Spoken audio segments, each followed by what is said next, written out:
What's up, everybody? Welcome to another episode of The Throw Show, where we are diving deep into an analysis on the women's shot competition that's about to be held in Tokyo. There's a lot going on. There was a lot that happened just at the Olympic trials in the United States, and Valerie Adams is back in form, so we have no clue what's going to happen. So, Trevor, I would say that this competition is the one I'm most excited for because it has the most question marks, which is surprising. You know, if you look at big distances. Yes, huge distances from a lot of different women. I think in the men's shot, you look at the men's shot, it's like, all right, there's 2 to 4 like pretty much guarantees. Men's discus, I think there's a guarantee at the top. I think women's discus, 2 to 4 guarantees. Women's shot, there's like 10 guarantees. There's like 10 people that could go out and win it. And a lot of them are also very, very seasoned competitors. You know, you're looking at the top just from that ranking list of distances. You got Gong, who's a world champion. Jess Ramsey's competed well overseas, internationally. Raven Saunders got 5th at the 2016 Olympics. Dongmo's been competing really, really well with a lot of the big names. Valerie Adams, again, is back in form. And now all of a sudden, you throw in Fanny Roos, Dobitskaya, and now you just sit there and you're going, what the heck, Schwanitz? And now all of a sudden, Anita Martin's registered. She hasn't really thrown much this entire year, but she's in the meet, and she's an Olympic bronze medalist. Michelle Carter's not there. She's the defending Olympic champ, but there's a lot of women that could come out there and pop one off. And I even want to scroll down here a little bit to see it. And Adelaide, you start to look at it, you go, Adelaide, Dodd. So where do you want to start with this? I don't know. I mean, I think one interesting thing that I think is a turning point in this Olympics is the back and forth, more even standing between spinners and gliders for women. Yeah. And you saw, in all history, and in last Olympics, number one and 2 were gliders. Yep. But I think this might be the first female spinner to ever win the Olympics this year.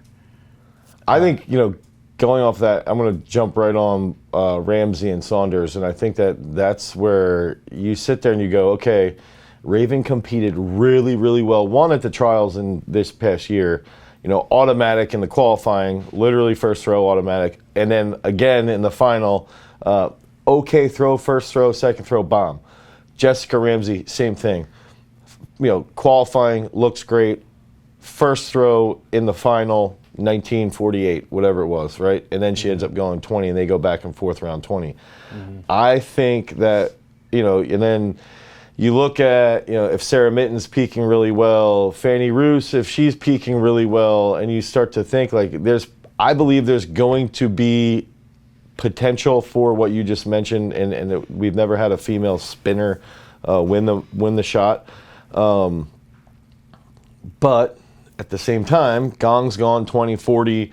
Valerie Adams looks like she's back in shape. And on top of that, she just has that charisma and attitude of like, I'm coming back to my 5th Olympics and I'm coming home with a medal. And that medal could be gold. So I think that it's going to be interesting because Ramsey had such a huge performance at the trials. How does she follow up, a month or so later? And then you could even start to talk about Adelaide with the women's team. So let's jump right onto that. Is in the U.S. we've got Jessica Ramsey, Raven, and Adelaide Aquila. What do you see? How do you see those 3 playing out? I mean, I think it's cool because like you have like the veterans in there, and then you've got Adelaide, who's going to be the veteran in years to come. Yeah. And like this is the meet that makes her a veteran, It's like that this is her, point in time to just come onto that scene. She's dominated the NCAA, and now it's like time to get onto that world stage. And I think that'll be really cool to see for her.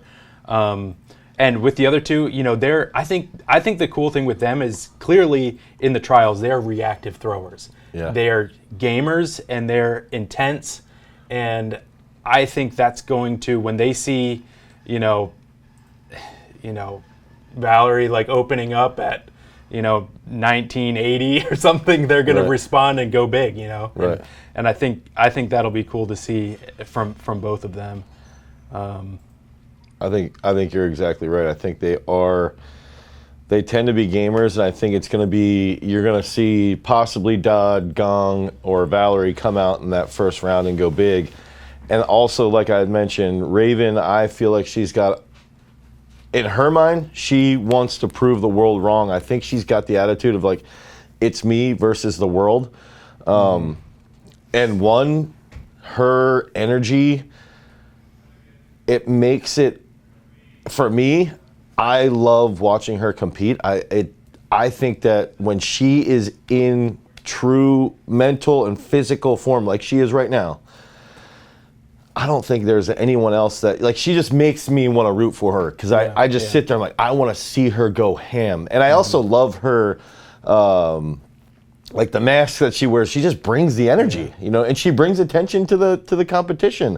Even in the qualifying, when at the trials, she walked out after the first throw, like, got her stuff and left, and it's like, hey, you girls go have fun, I'm done. And I think that's an attitude of, come play with me, I'm ready to go, and I'm ready to prove the world wrong. And I think that's where it's like, it'll be interesting with Gong, with Adams, and then even Dongmo to a point, if they can reciprocate that intensity from Ramsey and from Raven Saunders.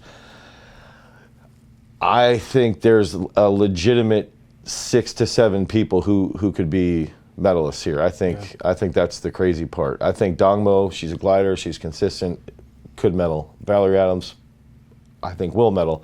Jessica, Ramsey, Raven Saunders, Gong, obviously, even Fanny Roos to a point. Now you've got those 6 right there, and then we didn't even talk about Danielle Thomas-Dodd. So now you factor in, she's a world champion, she's a gamer as well. What's going to happen with that? And so these women are also, they're all experienced. They've all been there. I would say Fanny is probably the least experienced, but she's competed with these women multiple different times. Now, obviously, Adams is the most experienced. She's got a great birth year of 1984, just like yours truly. Man, how pathetic am I as a human being? I think she's my age and she's been to 5 Olympics and I haven't done anything. I think it's with her, like, she's already the, possibly the greatest thrower competitively to ever. I think ever be. She's the best. And if she comes out and wins this Olympics, it is undisputed. Yeah, absolutely undisputed. I think she's the best thrower of all time, and I don't think there's a question about it. Yeah. How many world titles she has. So let's go into the top 12. What makes the final? I'm going to say 1873. Dude, that's almost exactly, I was saying really? 1860. Really? Yeah, top 12. And it's been lower than that. There's been, I think in Doha, I think it got down to like 1780 was top 12. So we might be overshooting ourselves, because you've got to think about this. Those top 6 or 7 might all throw 19 in qualifying, and then there might be a significant drop-off because of the intensity, the pressure, watching them, people getting stuck on those top performances. So I do think we're going to see, because of how solid that core group is up top, I do think we're going to see 2 or 3 throwers sneak into the final in the women's shot that no one really saw happening. Someone like Adelaide might be in there. And I think you're going to see that, where it's like, even if you scroll down, I'm just going to go down here and look. If you scroll down, you might see, I don't know, let me make some absurd prediction. Schwanitz is only sitting at 1860. She's somebody that might surprise. Yeah, definitely. So, there's a lot. I think Sarah Minton can definitely make that final. But yeah, I think 1860, 65 is going to be definitely a shoe-in, hopefully. Otherwise, we're both going to be really wrong for that top 12, for that final. So what does it take to medal?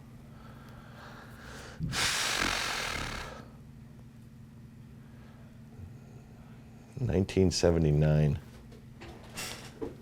I'm going to go big. I'm going to say it takes 20 meters to medal. Oh my gosh. I said 1979 because I want Jason to cue up the Smashing Pumpkins song, 1979. All right. So I'm saying 1979. I can't wait till we do like a recap and see how wrong we are. Yeah, right. I was also thinking, like, we want everyone else to give us your predictions as well. Obviously, in the comments. comment. Yeah. I feel like we don't need to get throwers to comment. No, yeah, it'll happen. It'll happen without us saying it. But. All right, so give me the top 3 medalists. Or should I go first? You went first the other times. Okay. I'll go first. I'm going to go... Oh, man. All right. I'm going to go Gong, Saunders, Adams. Wow. I'm going to shake it up big, really big. I'm going to throw out the craziest prediction ever. Valerie comes and wins.